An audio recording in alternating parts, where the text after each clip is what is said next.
In times of old, the world was full of wonder and magic. I don't know how Onward flew under the radar for me for so long. I love most of the Disney Pixar movies as a whole. I think they have a near flawless track record of telling amazing stories that almost always get me to cry.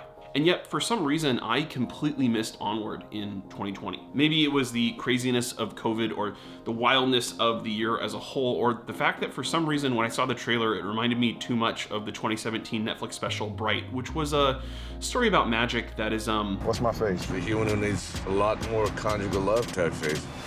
Do not wink at me like that. It's interesting.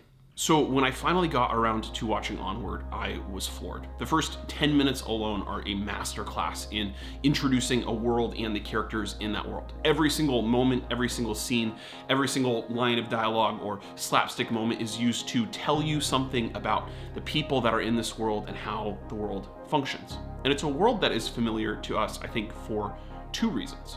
First, because it's a world that has traded the magical for the ordinary. A world that has traded things that are mysterious and maybe a little bit dangerous for things that are a little bit more comfortable and known. It's so easy!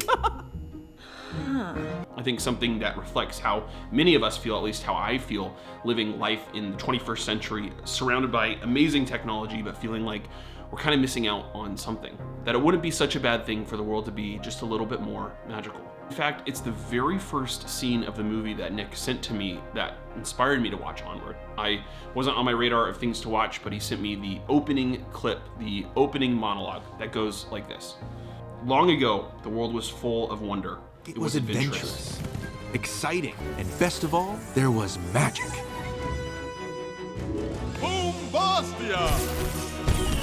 And that magic helped all in need. But it wasn't easy to master. And so the world found a simpler way to get by. I call it the light bulb. Over time, magic faded away. But I hope there's a little magic left in you. See, I think Onward captures in those few short lines a feeling that a lot of us feel, at least I feel. It's this sense of life being good, but being surrounded by all these magical things that never seem to touch it. I have bookshelves full of books and movies and video games that all inspire so much within me. These epic and wonderful, strange and mysterious worlds where anything could happen and magic is real. And then by contrast, there's my real life.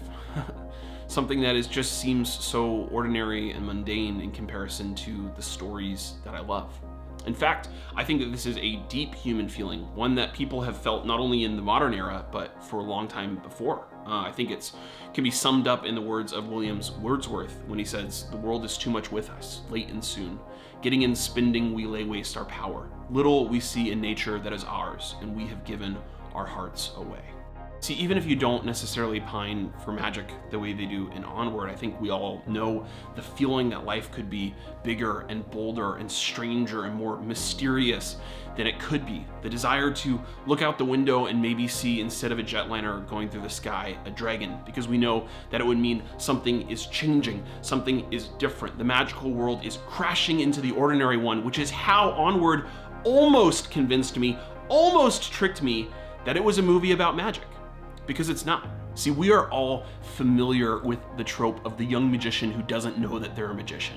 It's an age-old storytelling device, one that paints the picture of somebody who doesn't belong in the world that they live in. It could be surrounded by powerful warriors or beautiful people who are so fundamentally different from them that they know they'll never be able to keep up, and maybe they could just have some lowly place in this world until something happens, and they discover that there is something different about them, something unique, something wonderful, something transformative. There's almost always some sort of event where the magic comes out, something impossible happened, or they were thrown into a situation where they didn't have the strength to win, so they had to do something else. And that always ends in an invitation.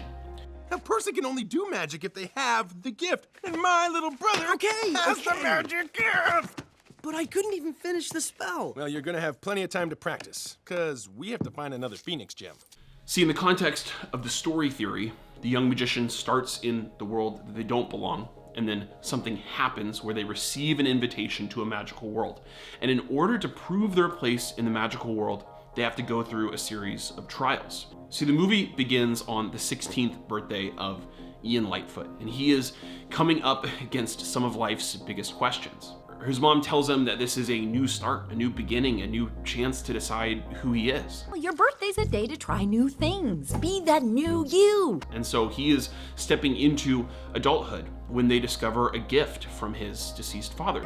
What do you mean it's from Dad? I don't know. Mom said it was for both of us. What is it? He just said to give you this when you were both over 16.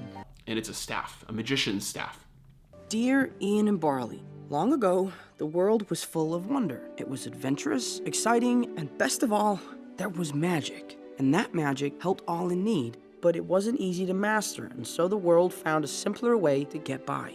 Over time, magic faded away, but I hope there's a little magic left in you. And so I wrote this spell so I could see for myself who my boys grew up to be. And it sets them out on a quest. They receive this invitation to a new and magical world. They're trying to bring back Ian's father for just 24 hours so that he can meet him. And Ian's goal goes from being more like his dad to wanting to meet his dad. Creates a list of all the things that he wants to do with him. But the spell goes awry, and they only are able to bring back half of him before Ian loses control of the magic, setting him out on his quest to master that same spell. Whatever it takes, I am gonna meet my dad. You hear that, Dad? We're going on a quest. And so they set out down the perilous road. They master new magical spells along the way. They followed the directions of the ravens before ultimately facing the last trials to arrive back where they started with everything wrong. We're back home. No, this doesn't make sense. We took the path of peril. See, this is where Onward starts to show its cards. Because in any normal magical story, he would have been able to claim the Phoenix Gem at that moment. He would have completed his character arc of mastering the different spells in order to overcome his self-doubt, in order to fulfill his goal of meeting his dad and enter into a new world. But again, this isn't a story about magic. This is a story about something else.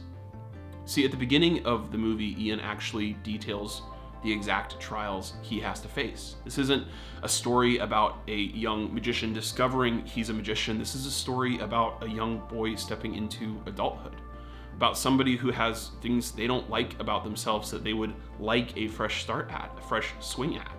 So at the beginning of the movie, Ian is sitting in front of his high school before walking in, and he writes "New You" on the top of the page. And underneath, he writes for himself a series of trials, things he has to overcome in order to receive the prize that he wants. And he doesn't put down a list of spells or magical incantations or strange and wonderful things. He writes down things that cut as being strikingly ordinary. He wants to speak up more. He wants to learn how to drive. He wants to learn how to invite people to a party. And most of all, at the bottom, he wants to be more like Dad. He wants to be more like this person he's never met, who he idolizes, who he's looked up to his entire life, the only person he ever really wanted to meet. And in the end, he accomplishes his goal, sort of. See, I think the arc of a wizarding story, if this story really was about magic, would be for Ian to meet his dad. Paradoxically, Pixar has a way of giving the hero what they needed without it being a fairy tale ending. And Onward is no different. See, Ian never gets to meet his dad. He sees him from a far off distant place. He's able to fulfill the magical storyline of perfecting the spell, but it's only his brother who gets to meet his dad. His brother who never got the opportunity to say goodbye. Ian's revelation is that everything he wanted was something he already had in front of him all along. It wasn't a revelation of magic inside of him. It wasn't a revelation of him being the wizard he always thought. It was the revelation that he did have a family member who loved him, who would take a walk with him, who would share his life with him, who would teach him to drive, who would do all the things he really thought he needed his dad for, but was fulfilled in his older brother. See, I think at its core, Onward is a film about love. It's about the things that we love. From Barley's over-the-top obsession with Dungeons and Dragons and his car and hair metal, to Ian's obsession with his father, to her mother's obsessions. All these weird, idiocentric things that make us feel like we don't belong in the world are ultimately the most important things about us. See, I think Onward answers its own question or its own call. That yes, long ago, the world was full of wonder, and it was exciting, and best of all, there was magic. And yes, there are these amazing stories that inform our lives and have these beautiful worlds that we would love to belong in. But the reality is that we are here in this world, a world that we do belong in, because I think Onward answers its own question with a yes, that there is a little magic in you. You go and say goodbye. What? I had someone who looked out for me. Someone who pushed me to be more than I ever thought I could be. I never had a dad, but I always had you. I loved Onward. I love any kind of heartfelt film like that, especially one that's so beautifully told. It's an amazing world, one that I think I would like to revisit soon. I hope that video was helpful for you. We created the Hero's Journal based off of those concepts and principles of storytelling playing out in our lives. We wanted a way to connect between the world of productivity and the world of the fandoms that we loved so much. So if you're interested in learning more about that, you can visit theherosjournal.co to take a look inside the journal, read reviews, and order yours. Finally, right now, we're doing something really special. This is the first video as part of something that we're calling Magic Month. We are leading up to a Kickstarter this February to launch a brand new journal telling a brand new story rooted in the tropes of magic and learning to fail and resilience. So as part of that, we're celebrating our favorite magical fandoms and stories like Onward. Additionally, with Magic Month, we're coming together to do a 30-day challenge, a challenge designed to help shape your world into something a little bit more magical with daily side quests and reflection questions and artwork. And you can download that for free. You can join the Heroes Quarters and come along with us for those challenges as we celebrate all things magic for the next month.